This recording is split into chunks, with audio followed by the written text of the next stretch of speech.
सर्वसामान्यांसाठी चिंतेची बातमी, एसटीची 2% भाडेवाढ होण्याची शक्यता, मार्च-एप्रिल महिन्यामध्ये भाडेवाढ होण्याचे संकेत.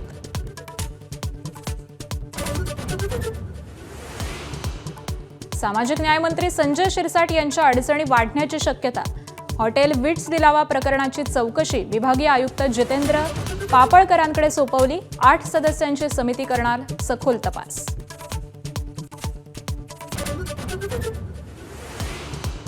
यवतमाळमध्ये एका महिन्यात तब्बल 22 शेतकऱ्यांची आत्महत्या, 30 ते 50 वयोगटातील शेतकऱ्यांची संख्या अधिक, तर शेतकरी आत्महत्या चिंतेची बाब, पालकमंत्री संजय राठोड यांची प्रतिक्रिया.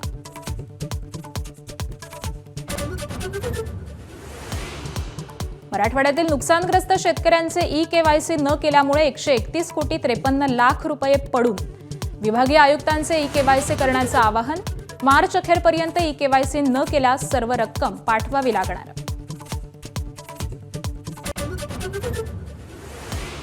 कुंभमेळ्यातील श्रमदानावरून पुणे विद्यापीठाचं घुमछाव, विद्यार्थी संघटनांच्या विरोधानंतर निर्णय ऐच्छिक असल्याचं विद्यापीठाकडून जाहीर.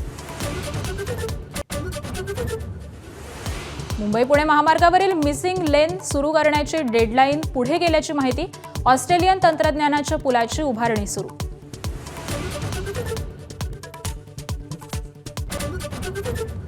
भारताच्या वाईन निर्यातीत 80% वाढ, तर देशभरातील वाईन निर्यातीत महाराष्ट्राचा 90% वाटा, लोकसभेत केंद्रीय वाणिज्य मंत्रालयाची माहिती. केवळ प्रश्न विचारले म्हणून एवढे घाबरलात, राहुल गांधींचा एक्सपोस्टद्वारे पंतप्रधानांना टोला, पंतप्रधान सत्याला घाबरल्यानं असत्याचा आधार घेतल्याची टीका.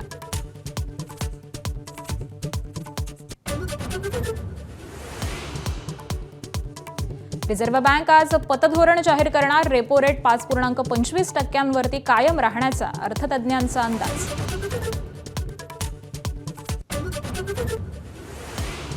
एकोणीस वर्षांखालील वर्ल्ड कपमध्ये आज फायनलचा थरार, हरारेच्या मैदानावरती भारत आणि इंग्लंड भिडणार. टीम इंडिया 6व्यांदा चॅम्पियन होणार का, याकडे लक्ष.